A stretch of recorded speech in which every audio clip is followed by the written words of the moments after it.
Hello horror fans, and welcome to Dread Zone. I probably don't need to introduce you to this lovely guy.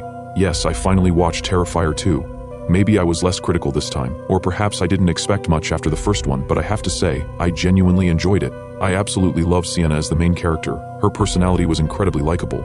Of course, most of us watched this for the gore, and wow, did it deliver. It had everything you could imagine.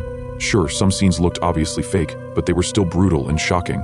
Now, I wasn't exactly rooting for the killer, but I couldn't get enough of Art the Clown. He's funny as hell.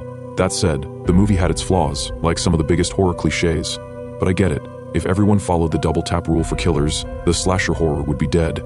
The acting was pretty weak in several scenes, but let's be real. If the original Halloween, with all its cheesy performances, can be considered a classic masterpiece, who am I to judge this indie horror? One thing I wasn't a fan of, though, was the supernatural elements. The little clown girl was obviously Art's delusion, so it made sense that he could see her. But how did Sienna and her brother occasionally see her too? That only makes sense if she was some kind of supernatural entity, which felt a bit off. Overall, if you're in the mood for a gore-fest spectacle with a pinch of silliness, Terrifier 2 is definitely worth your time. I rated this movie 3.5 skulls out of 5. Follow Dread Zone for more horror movie reviews.